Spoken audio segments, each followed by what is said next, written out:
Hola chicos, ¿qué tal? Bienvenidos a un nuevo video tutorial en el curso de historia en la semana número 3. Justamente vamos a ver la parte 3 y la parte final de este tema del virreinato peruano. En esta oportunidad vamos a trabajar lo que es el rol de la Iglesia Católica en el virreinato. Como sabemos, los españoles llegaron al Perú en 1532 y con ello los sacerdotes, con el fin de catequizar a los indígenas, adoctrinarlos, convertirlos al cristianismo. Justamente la historia eclesiástica en el Perú está ligada a la conquista por parte de los españoles, ¿no? Tenemos entonces que vinieron sacerdotes con el fin de catequizar a los nativos. Y con ellos se van a ir construyendo iglesias y conventos, principalmente en las ciudades que van a ir fundando, como fueron Lima, Cusco, Huancavelica, Ayacucho, Cajamarca y Trujillo, que van a ser las primeras ciudades que fundaron los españoles en el Perú.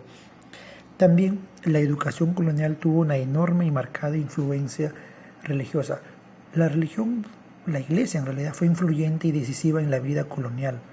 Los peninsulares, los criollos, los mestizos demostraron su profundo catolicismo y su fe. En cambio, los nativos, junto a la aceptación de la doctrina católica, van a mantener sus creencias de tiempos del incanato, por lo que su espíritu religioso justamente va a ser una mezcla entre el catolicismo y el sentimiento de sus ideas. Tenemos las órdenes religiosas. Las órdenes religiosas, con el inicio de la conquista, justamente llegaron a nuestro país, nuestro territorio, diversas órdenes religiosas con el propósito de difundir la doctrina de Cristo, la doctrina cristiana, mediante la catequización y además dirigir la educación en la colonia. La primera orden religiosa que llegó al Perú van a ser los dominicos. Uno de sus integrantes fue Fray Vicente de Valverde, que fue partícipe en la captura de Atahualpa. Sus miembros participaron en la fundación de la Universidad de San Marcos y en la instalación de Lima del Tribunal del Santo Oficio. La Orden de los Franciscanos llegaron en 1532, los Mercedarios en 1533, los Agustinos en 1551. Los jesuitas arribaron en 1568. Esta fue fundada por San Ignacio de Loyola, que se oponía a la propagación, o para oponerse en todo caso a la propagación del protestantismo.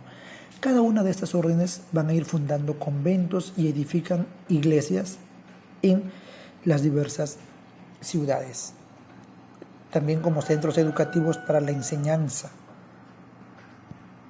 Organización de la Iglesia en el Perú.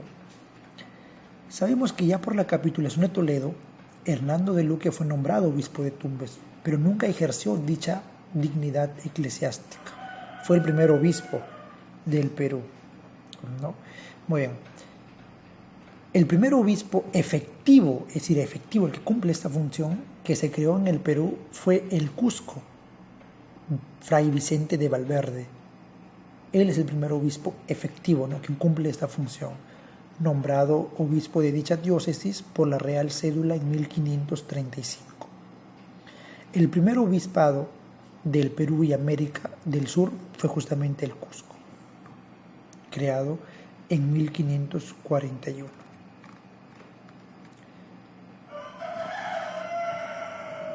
Fray Toribio de Mogrovejo es considerado el organizador de la iglesia, ¿no? Fray arzobispo Toribio de Mogrovejo, ¿no? Toribio de Mogrovejo, considerado el verdadero organizador, ¿no?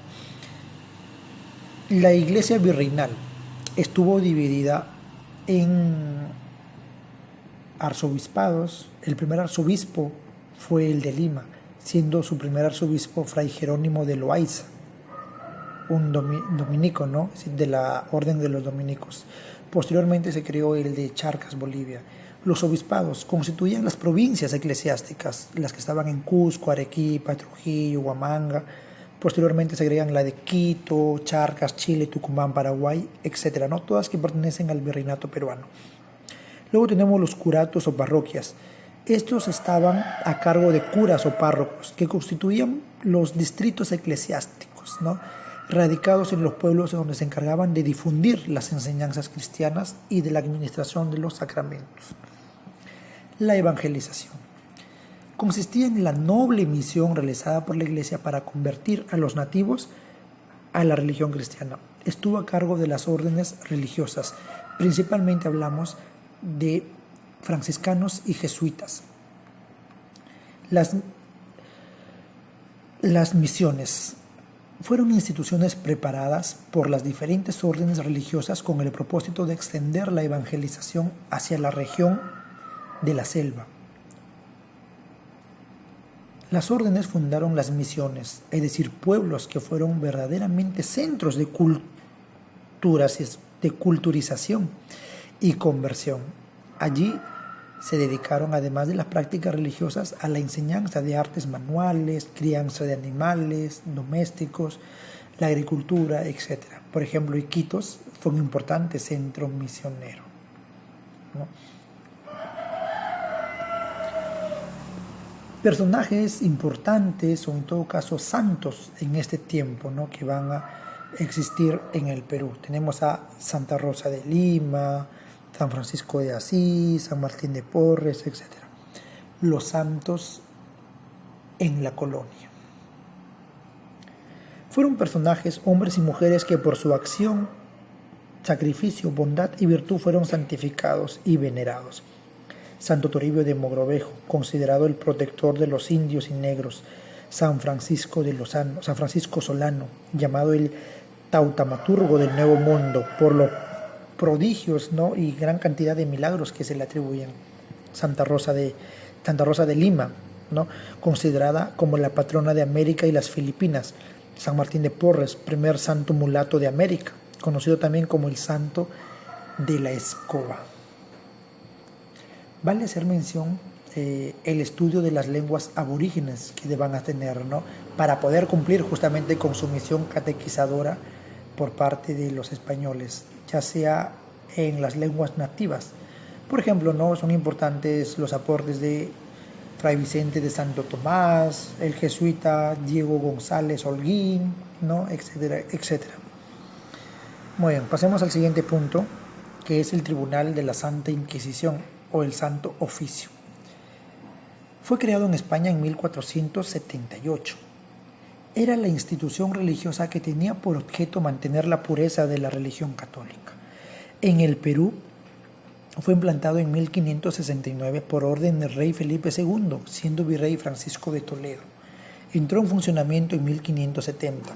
Estaba constituido por 3 inquisidores que desempeñaban el papel de jueces, un fiscal que acusaba y solicitaba las penas, un secretario que se encargaba de llevar el libro de actas. Y en cada provincia existía un comisario que se encargaba de apresar a los sospechosos de herejía, acusarlos para luego ser sentenciados. Tenía su sede en Lima, ese tribunal, ¿no?, pero su jurisdicción se extendía a las audiencias de Charca, Chile y Quito. Al principio, sus funciones las inició en el local de la Plazuela de la Merced. Posteriormente se trasladó a la Plaza de la Inquisición, que actualmente está al costado del Congreso de la República. Los primeros inquisidores para el Perú fueron Andrés de Bustamante, el licenciado Serván de Cerezuela y el fiscal licenciado Alcedo, ¿no?, y como secretarios de actas Eusebio de Arrieta.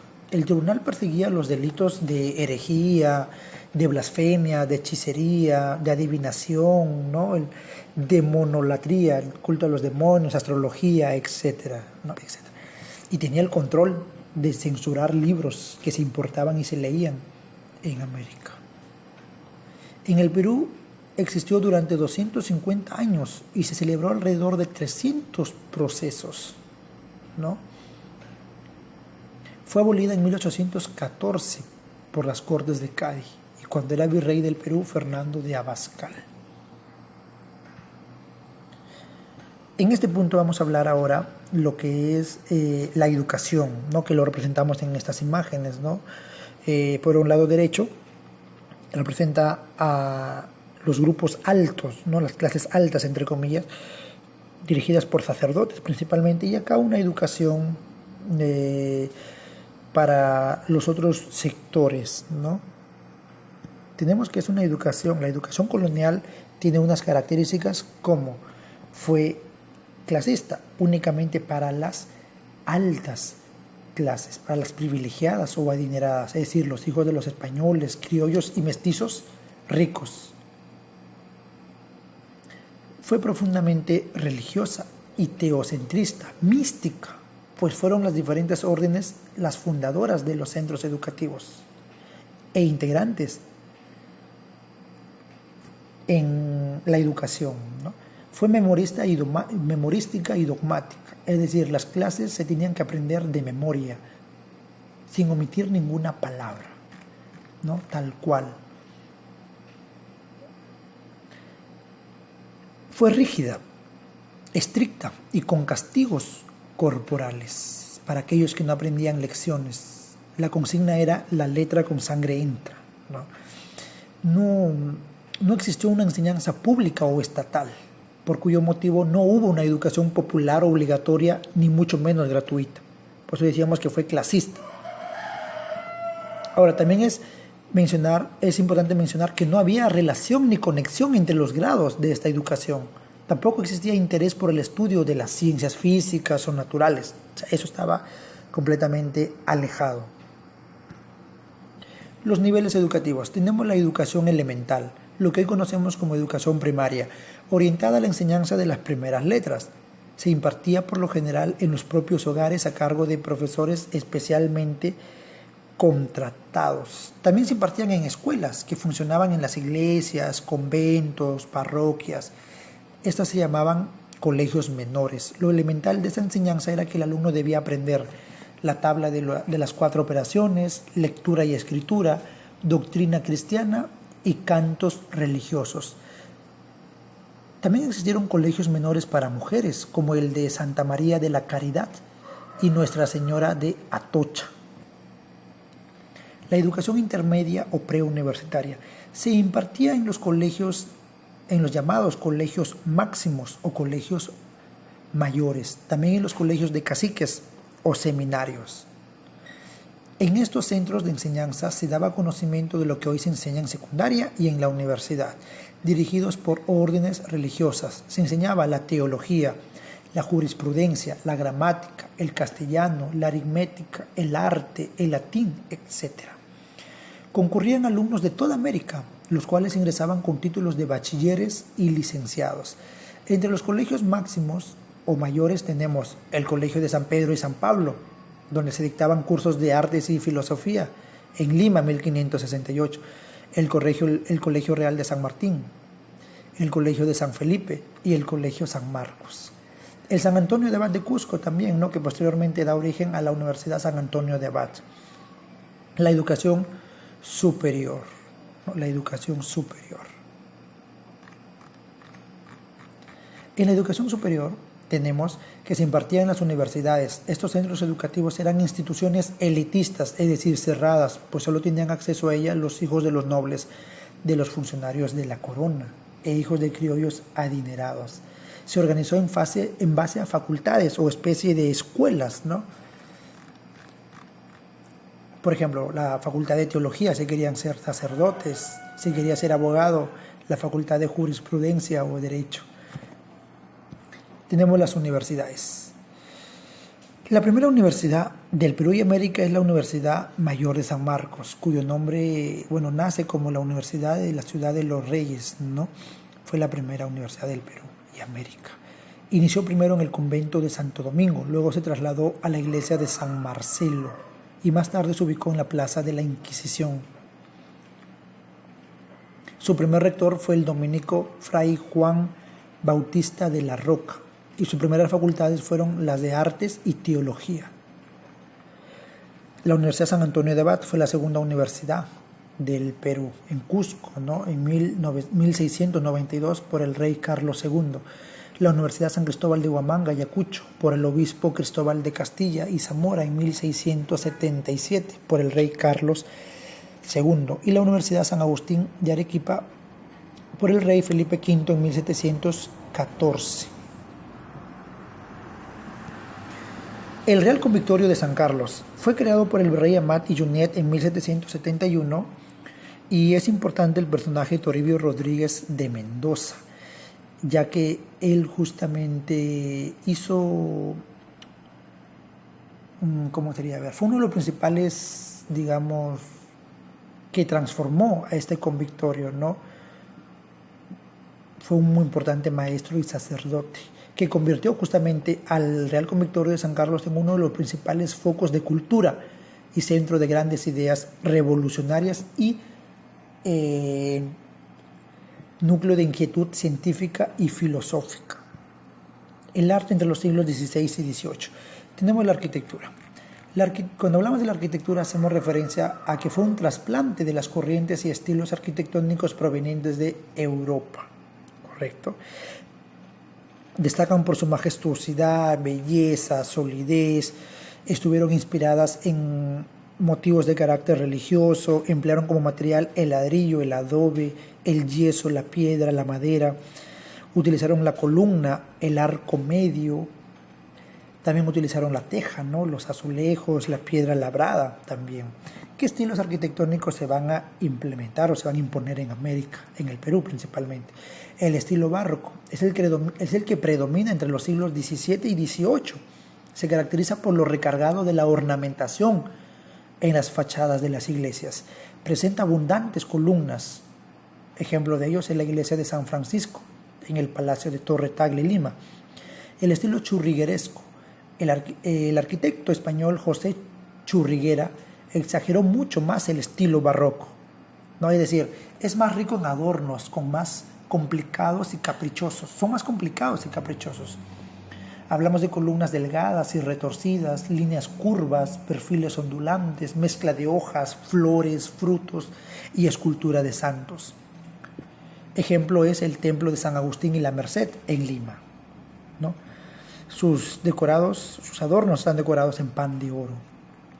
El estilo rococó o barroco francés es el empleo de líneas simples y ondulantes. Las columnas son menos retorcidas y los balcones son redondeados. Ejemplo, la iglesia de las Nazarenas, la Quinta Presa, el Paseo de las Aguas, la Casa de la Perricholi.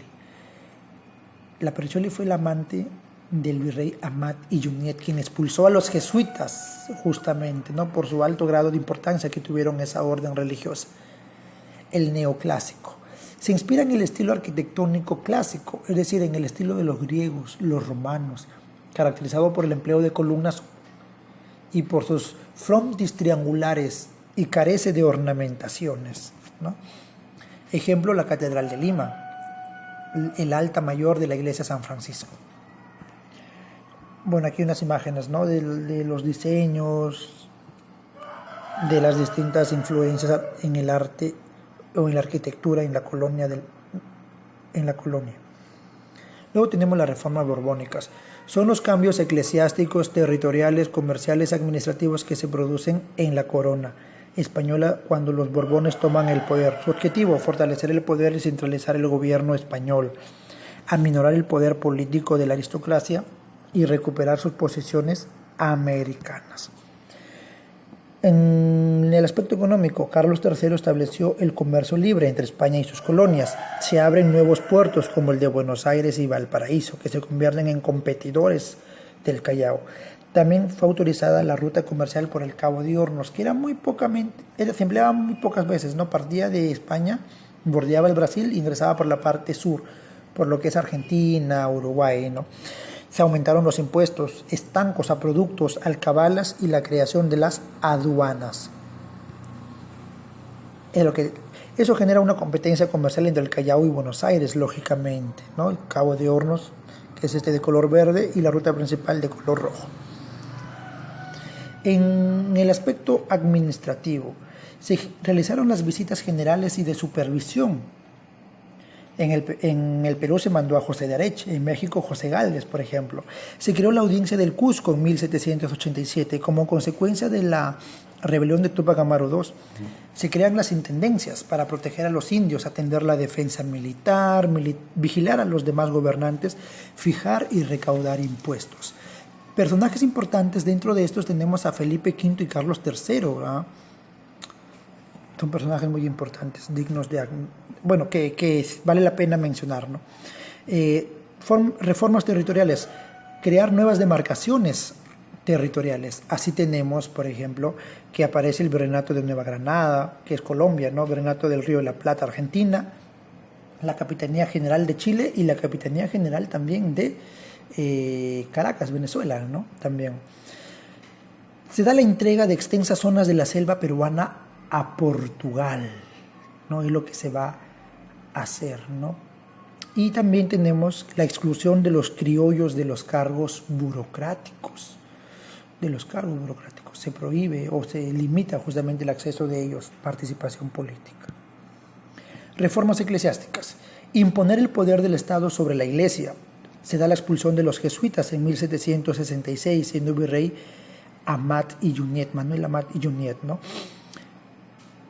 Ya que, la expulsión de los jesuitas se da en el gobierno del virrey Amat y Junyent, amante de la Perricholi, ¿no? Consideraban que sus privilegios iban destruyendo la actividad de la corona. Tenían bastante influencia en la educación, ¿no? Principalmente. A consecuencia de ello es que se crea el Convictorio de San Carlos, que se convierte en un foco de ideas revolucionarias, ¿no? De avances científicos, etc. Muy bien. Entonces, mira, esto ha sido en la parte final, el tema 3 de ello, ¿no? Para agregarte, como consecuencia de las reformas eclesiásticas se crea la Oficina de Temporalidades para inventariar y administrar los bienes jesuitas, ¿no? Y se pone fin también a las misiones jesuitas en el Paraguay. Bueno, este es el tema de la parte final del virreinato peruano. Ya sabes que puedes consultar el video tutorial de la semana que ya se te adjunta en todas las programaciones de las clases. Se te ha enviado el material de las diapositivas para que puedas trabajarlas. Cumple con las actividades de tus tareas encargadas. Cualquier duda, sugerencia, un mensaje por Educay. Estamos para atenderlos. Y será hasta un nuevo video tutorial la próxima semana. Muchas gracias.